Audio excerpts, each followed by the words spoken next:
తాకట్లో ఉన్న మీ బంగారాన్ని విడిపించి ఆ రోజు ఆన్లైన్ రేటుకి కొంటాం. Sharma gold company. అసలు ఇప్పటి వరకు బయట ప్రపంచానికి తెలియని మిస్టీరియస్ టెంపుల్స్ ఏమైనా ఉన్నాయా? అసలు నీ దేశమే మిస్టీరియస్ దేశం తల్లి. ద్వారక నిర్మాణం ఎట్లా ఉండేదో తెలుసా? అక్కడ సిరామిక్ టైల్స్ మొత్తం అందరూ మగపిల్లలే అయితే ఒక్క ఆడపిల్లన్నా లేకపోతే ఎట్లా అంటే అదే పిండాన్ని మార్చి ఆయన ధర్మక్షేత్రే కురుక్షేత్రే సమవేత యుయుత్సవ ద్వారక ఉందని తెలిస్తే మహాభారతం కరెక్ట్ ఉన్నట్టే కదా. దాని కెపాసిటీ ఎంత ఉంటుందో ఆ లెక్కన. ఒక పురం అది. What is astra and what is shastra? 7 గ్రహాలు 2 ఖండన రేఖలు ఇవన్నీ ఉన్నాయని ఎట్లా కనుక్కున్నారు? వాళ్ళకి ఏ టెక్నాలజీ ఉంది నాకు చెప్పి. ఇప్పుడు ఈ ప్రపంచం మొత్తంలో నాశనం కాకుండా మిగిలి ఉన్నటువంటి ఏకైక జాతి, ఏకైక సంస్కృతి అసలు అఖండ భారతదేశం ఎలా ఉండేదండి? భరతవర్షే భరతఖండే మేరోహ దక్షిణ దిగ్భాగే. మరి ఇంతకీ అసలు రావణ లంక ఎక్కడుంది? లేదు. నమస్కారం, వెల్కమ్ టు సుమన్ టీవీ. నేను గీతాంజలి. ఇవాళ నా ముందు ప్రత్యేక అతిథి ఉన్నారండి. వారికి సంబంధించిన వీడియోస్ ఈ మధ్య కాలంలో నేను చూశాను. అసలు మాట్లాడుతున్నంతసేపు కూడా అలా మనం ఆ స్క్రీన్కి అతుక్కుపోతాం అంతే. వారు చెప్పే ప్రతి విషయం నిజమా అని ఆశ్చర్యానికి లోనవుతాము. ఇలా జరిగిందా అని మనకే అనిపించి నిజమే కదా అని మనమే రియలైజ్ అవుతాము. బట్ తెలుసుకోవాలి ఇంకా ఇంకా అనిపిస్తుంది వారు మాట్లాడే ప్రతి ఒక్కటి కూడా. ప్రత్యేకించి పురాణాల్లో అంటే మనం ఏన్షియంట్ హిందూ టెక్నాలజీ ఏ విధంగా ఉండేది, ఇప్పుడు మనం ఏవి వాడుతున్నాం, ఇంతకు ముందు కాలంలో టెక్నాలజీ ఎలా ఉండేది, అసలు మన పురాణాల నుంచి ఇతిహాసాల నుంచి మనం ఏం నేర్చుకోవాలి, ఎలా మన లైఫ్ స్టైల్ ఉండాలి, ఇప్పుడు మనం ఏదో ఈజీగా ఒక మాటలో చెప్పేస్తున్నాం కానీ అప్పటి రోజుల్లో అసలు ఎలా ఉండేవి, ఇవన్నీ కూడా మాట్లాడి లేటెస్ట్ నాకు తెలిసి ఇప్పుడున్న జనరేషన్ వాళ్ళందరికీ కూడా ఆయన ఒక డిక్షనరీ అయిపోయారు. ఆయన ఒక బెస్ట్ బుక్ అయ్యారనే చెప్తాను నేనైతే. వారే ది మదన్ గుప్తా. ప్రస్తుతం నాతో పాటు ఉన్నారు. ఇవాళ కూడా ఇటువంటి చాలా సున్నితంగా ఉన్న అంశాలే కావచ్చు, మన దగ్గర ఉన్నటువంటి కొన్ని సందేహాలే కావచ్చు, వీటన్నిటి గురించి వారి ముందు ప్రశ్నలుగా నేను ఉంచబోతున్నాను. మరి వారు ఎటువంటి సమాధానాలు ఇస్తారు, ఎలా మనల్ని ఇంకా అవేర్నెస్ క్రియేట్ చేస్తారు మనకు అనేది వారి మాటల్లో విని తెలుసుకుందాం. మదన్ గుప్తా గారు నమస్తే అండి. నమస్తే అమ్మా. ఎలా ఉన్నారు? ప్రస్తుతం దాకా బాగానే ఉన్నాను. బట్ లేటెస్ట్ సెన్సేషన్ మీరు చాలా మాకు తెలియని విషయాలని తెలియజెప్తూ ఉన్నారు. అవేర్నెస్ అనేది పెంచుతున్నారు చాలా మంది. మీకు తెలియని విషయాలు కానీ నాకు నేను తెలుసుకున్న విషయాలు. నిజంగా మీ రీసెర్చ్ చేయటం అనేది చాలా గొప్ప విషయం. అది మా అందరికీ అర్థమయ్యే రీతిలో చెప్పటం కూడా ఇంకొకటి అండి. అది నాకు అడగాలనిపించింది మిమ్మల్ని. కామన్గా ఇప్పుడు మన ఎగ్జిస్టెన్స్, మన లైఫ్ చూస్తే ఏ స్టేజ్ నుంచి ఏ స్టేజ్ వరకు వచ్చాం మనం? ఇప్పుడు 5G, 4G, 5G, ఇంతకు ముందు 3G, అలా ఒక్కొక్కటి. ఇంకా కొంచెం నార్మల్ గా చూస్తే గనక ఎద్దుల బండి కావచ్చు, ఇలా ఒక్కొక్కటి డెవలప్ అవుతూ ఆ గ్రోత్ మనం చూస్తూ వస్తున్నాం. అంటే ఇదే కదా, అంటే స్టార్టింగ్ ఇదే కాదు కదా. మన పురాణాల్లోనేమో లేదు, చాలా రిచ్ లైఫ్ ఉండేది, అప్పుడు కరెంట్ ఉండేది, అప్పుడు చాలా అన్ని వినియోగించుకునే వాళ్ళు, అన్ని భోగభాగ్యాలు ఉండేవి అని చెప్పేవాళ్ళు. బట్ ఇది ఎక్కడ పొంతన కుదురుతుందా అనేది చాలా మంది వాదన. నిజంగా మనకి పురాణాల్లో అన్ని ఉండుంటే ఇప్పుడు ఎందుకు మళ్ళీ మొదటి నుంచి మళ్ళీ రావడం? నువ్వు ఒక ప్రశ్న వేసావు, నేను ఒక ప్రశ్న వేస్తాను. ఏంటంటే మనమే తెలియగల వాళ్ళమా? అస్సలు కాదు. ఇంతకుముందు తెలియగల వాళ్ళు పుట్టలేదా? ఇప్పుడు ఇది అనంతమైన కాలగమనం, అవునా కాదా? ఎన్ని వేల సంవత్సరాల నుంచి ఉందో సృష్టి నీకు తెలుసా? తెలీదు. సో ఇన్ని వేల సంవత్సరాల్లో ఈ 300-400 సంవత్సరాల్లోనే నువ్వు 300 సంవత్సరాలే, 400 సంవత్సరాలు కూడా ఎక్కడైంది? ఇది ఈ సైంటిఫిక్ డెవలప్మెంట్ అనే ఇది జరిగి. సో ఈ 300-400 సంవత్సరాల్లోనే తెలివిగల వాళ్ళందరూ పుట్టారా? అంతకుముందు లేరా? అంతకుముందు ఇటువంటి ఊహలు, ఇటువంటి ఇవి ఎవరికి రాలేదా? అదే వచ్చుంటే వాటికి ఆధారం ఏంటి ఉన్నాయి అనడానికి? నీకు ఇంకొక చిన్న ఇది కూడా అమ్మా. ఒక్కొక్కసారి న్యాచురల్ కలామిటీస్ అయితే ఏమి, యుద్ధాల వల్ల అయితే ఏమి, వీటి వల్ల మొత్తం వినాశనం అయిపోతుంది. ఇప్పుడు ఎందుకమ్మా? రేపు 3rd వరల్డ్ వార్ వచ్చింది, సపోజ్ 3rd వరల్డ్ వార్ వచ్చి మొత్తం నాశనం అయిపోయింది. ఏదో కొంతమంది మిగిలారు. వాళ్ళల్లో ఎంతమందికి ఈ సైన్స్ తెలిసి ఉంటుంది? అసలు ఈ సైన్స్ ఎంతవరకు ఎగ్జిస్ట్ అవుద్ది? Correct point. అవునా కదా?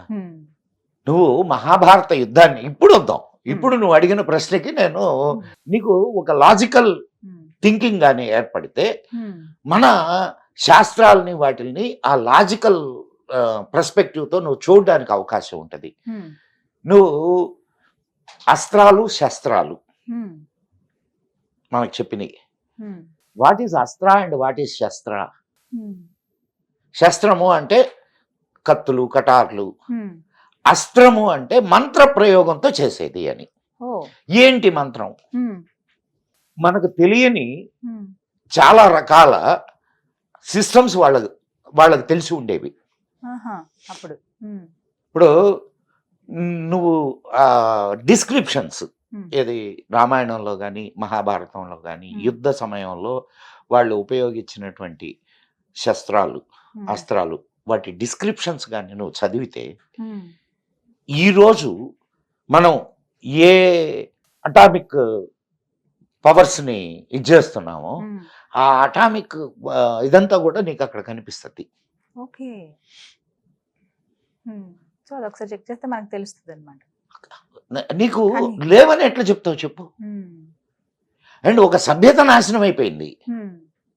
బట్ ఎలా ఉండేది సార్ అవి చెప్పండి, అప్పుడు టెక్నాలజీ ఎలా ఉండేది? నీకు ఇంకొక గొప్ప విషయాన్ని ఇక్కడ చెప్పిన తర్వాత అప్పుడు ప్రయోగించడమే కాదు ఉపసంహరించడం కూడా వాళ్ళకి తెలుసు. నిజమే, నిజమే సార్, ఇది విన్నాను నేను. ఈరోజు వదిలారు, వదిలింది ఇంకా అంతే మటాష్. ఇంకా వెనక్కి తీసుకునేది ఉండదు, వెనక్కి తీసుకునే అవకాశమే లేదు నీకు. ఇంకా అటువంటిప్పుడు ఇది పిచ్చివాడి చేతిలో రాయి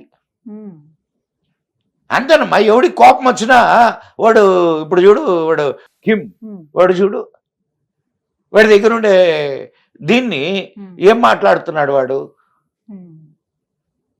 పిచ్చివాడి చేతిలో రాయా కాదా? ఎవడి తలబగులుతో తెలియదు. సో ఈరోజు మనం ఉన్నటువంటి అయితే ఆనాటి కాలంలో విద్య ఆధ్యాత్మికత ప్లస్ సైన్స్ ఈ రెండింటిని కలిపి నేర్పించేవాళ్ళు.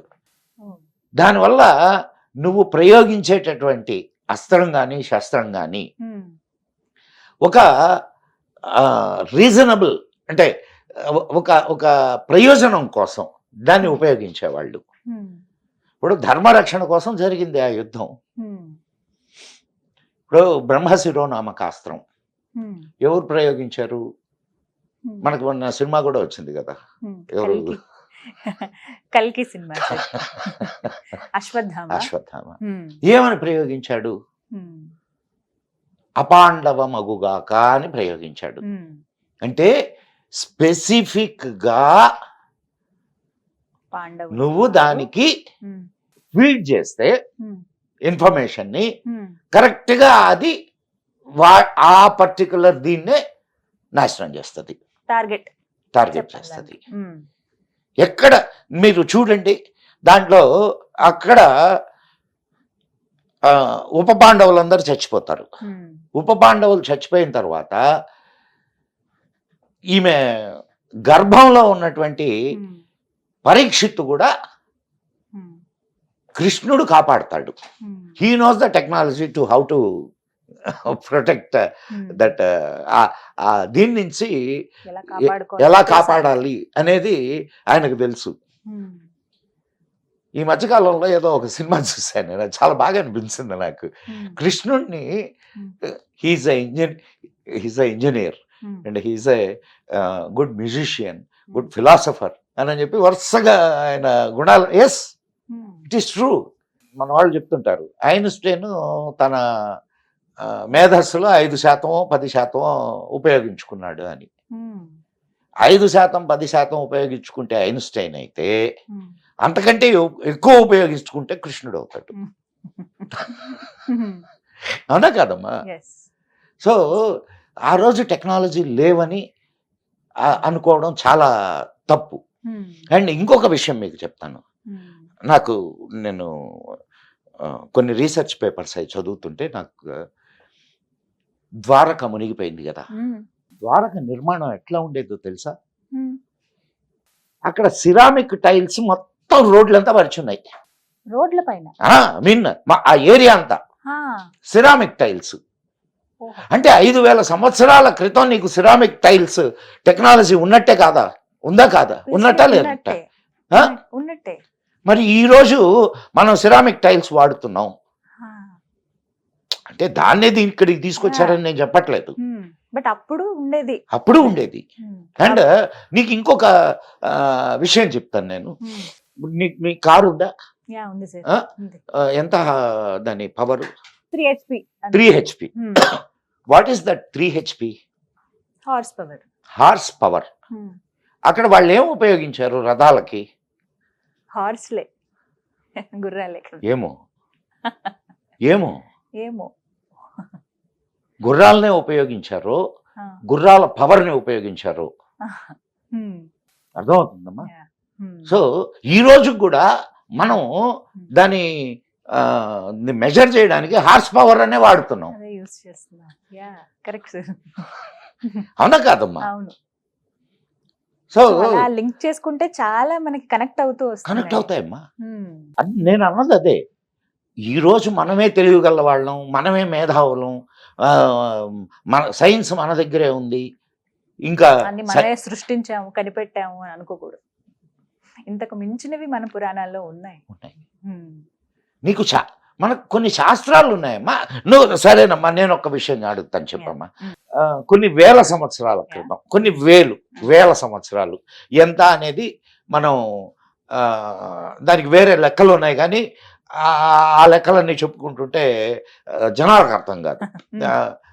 కొన్ని వేల సంవత్సరాల క్రితం భూమి గుండ్రంగా ఉందని, సూర్యుడికి ఇంత దూరంలో భూమి ఉందని, చంద్రుడు, నవగ్రహాలు అంటే 7 గ్రహాలు 2 ఖండన రేఖలు ఇవన్నీ ఉన్నాయని ఎట్లా కనుక్కున్నారు? వాళ్ళకి ఏ టెక్నాలజీ ఉంది నాకు చెప్పి. ఇప్పుడు మన సైంటిస్టులు కనుక్కున్నవి ఇవన్నీ కనుక్కున్నారుగా మనోళ్ళు. ఇప్పుడు మీదే ఊరు? నేటివ్ వెస్ట్ గోదావరి, భీమవరం దగ్గర పాలకోడేరు. మీ ఊళ్ళో బ్రాహ్మడు ఉన్నాడా? నేను ఉన్నాడా? మీ ఇంట్లో పెద్దోళ్ళు ఏ కార్యం కావాల్సిన ఆయన దగ్గరికి పోయి, అయ్యా ఈ రోజు బాగుందా లేదా అడుగుతారా?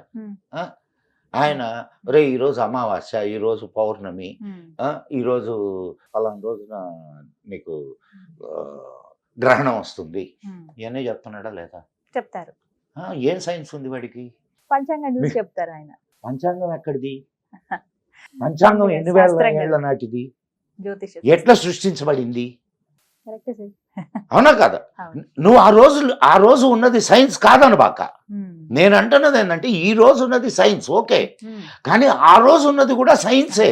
కాకపోతే నీకు తెలిసినటువంటి రూపంలో ఉండకపోవచ్చు. That's a different issue. ఇప్పుడు మనం చూస్తున్న విధానమే కాదు, ఇదే విధానంలో ఉండాలనే రూల్ ఏం లేదు అక్కడ. ఇప్పుడు నీకు మహాభారతాన్ని యుద్ధం ఎట్లా జరుగుతుంది అని చెప్పి వేదవ్యాసుడు సంజయుడికి ఒక హైయెస్ట్ టెక్నిక్ ని చెప్పిపోతాడు. ఎందుకనంటే ధృతరాష్ట్రుడికి చెప్పాల. సో యుద్ధం జరిగేటప్పుడు ఈ లైవ్ కామెంటరీ ఇస్తాడు. ఆయన చూడలేడు కాబట్టి లైవ్ కామెంటరీ ఇస్తాడు. ఎలా హౌ ఇక్కడి నుంచి అక్కడికి ఎట్లా? అది టెక్నాలజీ కాదంటే ఎట్లా? ఫోన్లు ఉన్నాయి సార్ అప్పుడు. ఏమో ఫోన్లు ఉన్నాయో లేదో తెలియదు. లైవ్ టెలికాస్ట్ ఇస్తాడు. ధర్మక్షేత్రే కురుక్షేత్రే సమవేత యుయుత్సవ మామక పాండవాశ్చైవ కిమకుర్వత సంజయ దృష్ట్వాతు పాండవాణీకం వ్యూఢం దుర్యోధనస్తదా ఆచార్యముపసంగమ్య రాజా వచనమబ్రవీత్. వరుసగా చెప్తాడు. మీకు భగవద్గీతలో మొదటి ఇవన్నీ చదివితే అక్కడ యుద్ధం ఎట్లా జరుగుతుందో చూపిస్తాడు. టెక్నాలజీ లేదని ఎందుకు అనుకుంటాం ఇలాంటివన్నీ చెప్పిన తర్వాత. చక్కగా చెప్పారు sir. Thank you so much for your time. నమస్కారం. ఓం నమః శివాయ.